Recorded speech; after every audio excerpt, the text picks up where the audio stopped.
Fiquei pensando agora que antes eu fazia uns vídeos lá na Suíça e na Polônia, caminhando, né? Eu fico sempre incomodada das pessoas só terem a minha cara para olhar. Então eu vou mostrar partes da minha casa e falar sobre outros aprendizados que eu tive, tendo alguns encontros na Suíça e quando eu tentei me abrir para me relacionar com mulheres. Coisas que me perguntaram se as mulheres europeias tentam agradar menos sexualmente e esteticamente. A minha conclusão foi a seguinte: depende do país. Por exemplo, países como na região da Rússia, Ucrânia. Eu tinha uma amiga do Turquemenistão, extremamente vaidosas, no nível assim extremo. Eu preciso estar bonita, eu preciso estar gata e eu preciso que alguém queira casar comigo.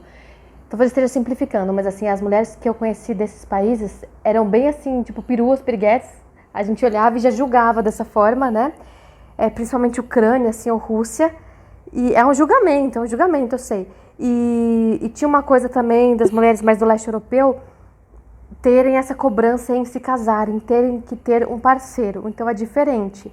Nesse aspecto da aparência, Rússia, Turquemenistão, Ucrânia, eu vi bastante vaidade e unha sempre feita e sempre muita maquiagem, e preciso sim agradar e atrair o sexo oposto. Então, tem outras culturas também na Europa, onde as mulheres são educadas a serem servis. A roupa no varal, coisa mais linda, né? Eu passeava nas montanhas, estava na roupa no varal. Então, elas são educadas assim, para agradar, para serem servis, para serem boas mães, é isso. O maior conflito de muitas amigas minhas era esse: eu preciso casar, eu já tenho 23 anos, meu Deus, e eu não casei, o que está acontecendo? Tem isso. Porém, depende do país, sabe? A gente fala Europa e coloca tudo num bolo só, depende do país.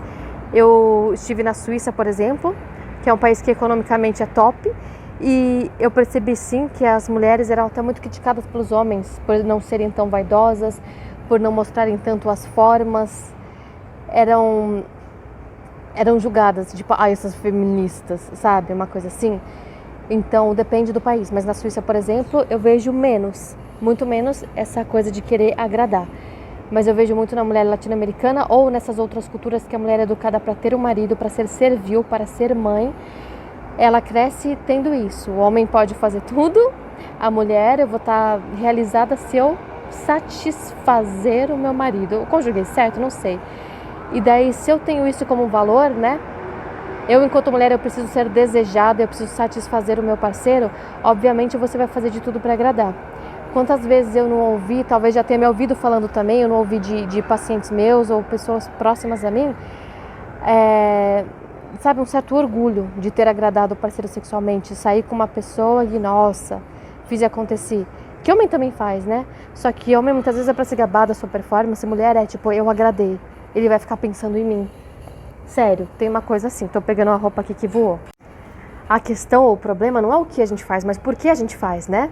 Então, eu me beneficio com isso, pra mim é bom, pra mim existe reciprocidade nisso, é a forma que eu me satisfaço, ou eu tô fazendo só por medo, porque eu fui criada pra ter medo, criada pra competir com outras mulheres, pra achar que eu vou ser trocada. Na verdade, tem outras culturas, né, em que rola isso, não é só no Brasil não, mas no Brasil, na América Latina, isso é muito mais forte. Sim, a objetificação do corpo da mulher é menos comum, sem dúvida. Pelo menos é mais discreto. Tem uma coisa que alguém comentou comigo no YouTube. Tô respondendo perguntas, na verdade, né? Eu falei sim, como se eu estivesse respondendo, eu tô mesmo.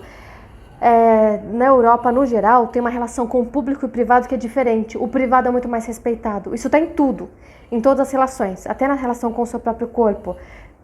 Pode ter muita nudez no verão, o pessoal usa umas roupas que eu falo, meu Deus, eu não vi isso nem no Brasil.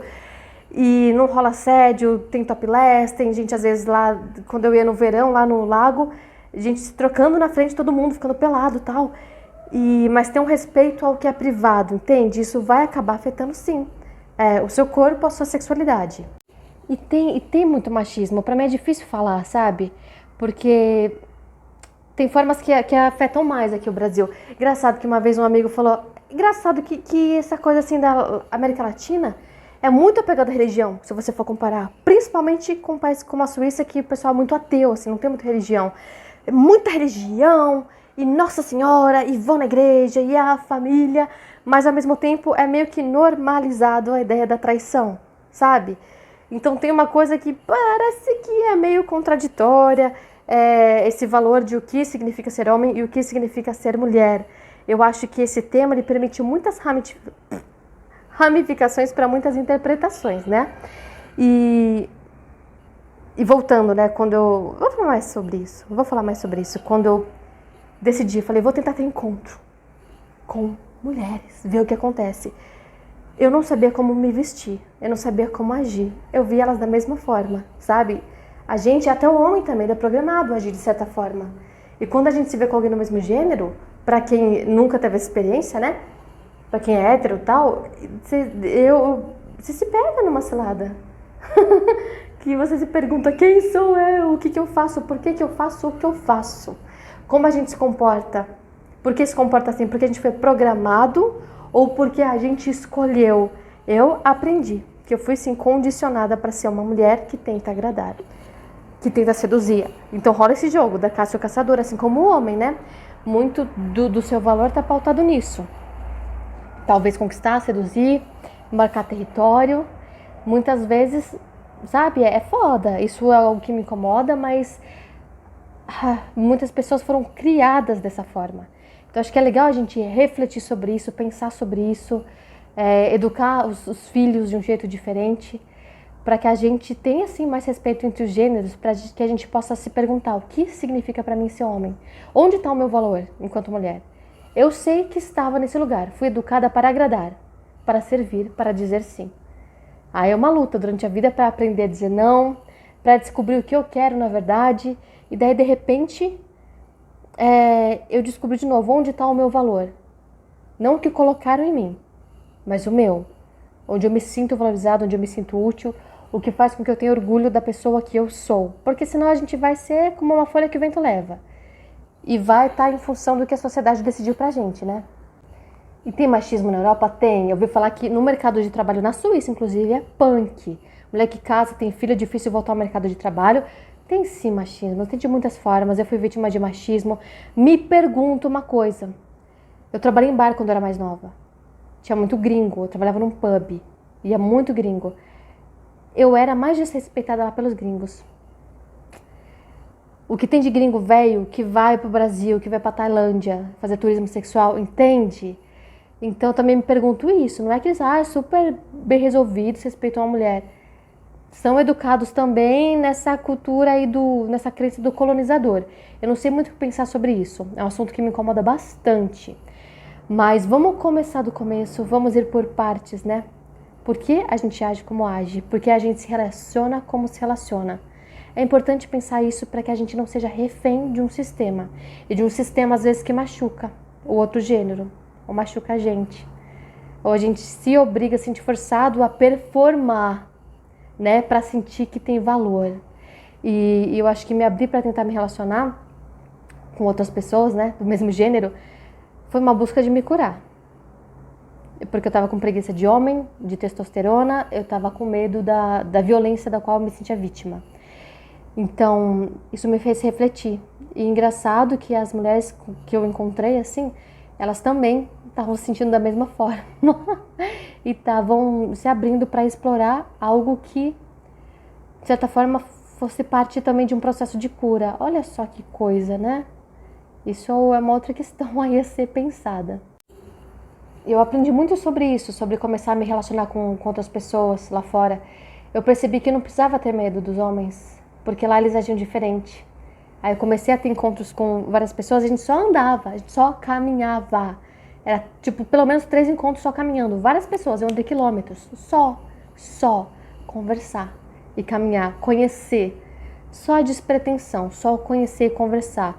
Então eu percebi que eu não seria forçada, não me sentiria forçada também, sabe?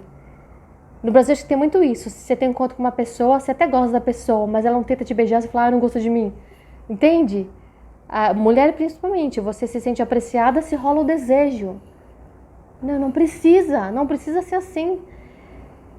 E também rola uma forçação, né? Pro cara performar, pro cara ser um machão, comedor. Isso é muito ruim pros dois. Não vou competidor, tá? Porque é muito pior para as mulheres, mas é muito ruim pro cara também. Então eu pude experimentar na Europa, me relacionar assim, né? De ter encontro mesmo despretensioso, que não rolava nada. Com outros homens e perdendo o medo de homem que eu tinha criado. ao ter esses encontros e ver que nas culturas, diferentes culturas, se trata assim a mulher diferente. Me sentir mais segura. Me sentir mais segura. Aqui, se eu for ter um encontro com alguém, se eu fosse ter, você já avisa a amiga pra onde você vai, com quem você vai, entende? Você já fica meio assim, de encontrar a pessoa de cara na casa dela. Lá não. Então, uma puta liberdade que eu experimentei de não me sentir objetificada, de não me sentir ameaçada e de não me sentir pressionada. Mas isso é um tema que eu acho que se mistura com muitas coisas, né? Não quero falar isso é certo, isso é errado, isso é bom, isso é ruim, lá tudo é maravilhoso.